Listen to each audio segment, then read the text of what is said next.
તો પછી ભેદભાવ શેનો? પરમાત્માએ દરેકને જીવન એક જેવું આપ્યું, તો પછી કોઈ ઊંચા કોઈ નીચે ક્યાંથી?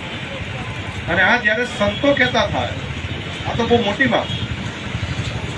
સંવિધાન કહેતું હોય, આગેવાનો કહેતા હોય, પરંતુ આજે સનાતન પરંપરાની અંદર મહામંડલેશ્વર જેવી પદવી હોય અને એ સંતો અને મુનિઓ અહીંયા આગળ બધાની વચ્ચે આવીને આ વાત કરતા હોય, આ બહુ મોટી ઘટના છે.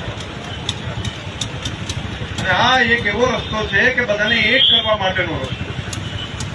નહીં તો ચૂંટણીના સમય હોય ત્યારે આવી ચર્ચાઓ થતી હોય, પરંતુ કોઈ ચૂંટણી ના હોય, કોઈ વ્યવસ્થા તેની ના હોય, રોમ ધકતી 44 ડિગ્રીની ગરમી હોય, ઘરેથી બહાર નીકળવું તો અમસ્ત એમ વિચારતો હોય બપોરના સમયે બહાર ના નીકળી તો સારું.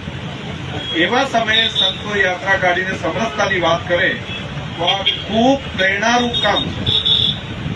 એમની સાથે જોડાયેલા સૌ સહયોગી મિત્રોને પણ હૃદયથી અભિનંદન આપીશ કે એમણે આ સમય આપીને આ કામને લીધું. આ સમયની માંગ છે, રાષ્ટ્રીયતાનું કામ છે, દેશને એક કરવા માટેનું કામ છે.